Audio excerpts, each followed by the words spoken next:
আমি একটি নতুন গান নিয়ে আসছি আপনাদের জন্যে।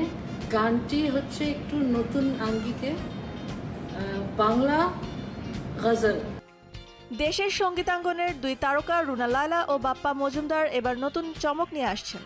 প্রথমবারের মতো এই দুই শিল্পীকে একসঙ্গে শোনা যাবে ভিন্ন আঙ্গিকের একটি গানে, যা মূলত একটি বাংলা গজল। সৈয়দ আলিফ হাসানের কথায় নির্মিত এই বিশেষ গানের ঘোষণা সম্প্রতি এক ভিডিও বার্তার মাধ্যমে দিয়েছেন রুনা লায়লা। 24 এপ্রিল রাতে নিজের ভেরিফাইড ফেসবুক পেজে বিষয়টি প্রকাশ করেন তিনি। ভিডিও বার্তায় রুনা লায়লা জানান, অনায়াসী শিরোনামের গানটি শুরুতে এককভাবে তার গাওয়ার কথা থাকলেও বাপ্পা মজুমদারের সুর ও কম্পোজিশন শুনে তিনি নিজেই একে দ্বৈত কণ্ঠে গাওয়ার প্রস্তাব দেন। বাপ্পার প্রতিভার প্রশংসা করে তিনি জানান, বাপ্পা মজুমদার অত্যন্ত মেধাবী একজন সুরকার, গায়ক ও সঙ্গীত পরিচালক। তার সঙ্গে দ্বৈত কণ্ঠে গাইলে গানটা আরও ভালো হবে বলে মনে করি। দুজনের একসঙ্গে রেকর্ড করেছেন বলে জানান কিংবদন্তি এই শিল্পী।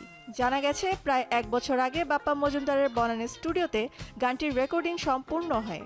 বাংলা ভাষায় গজলের এমন নিরীক্ষা আগে কখনো হয়নি উল্লেখ করে রুনা লায়লা জানান, দুই প্রজন্মের দুই জনপ্রিয় শিল্পীর এই বিশেষ কোলাবোরেশনটি আগামী 16 মে আনুষ্ঠানিকভাবে মুক্তি পেতে যাচ্ছে।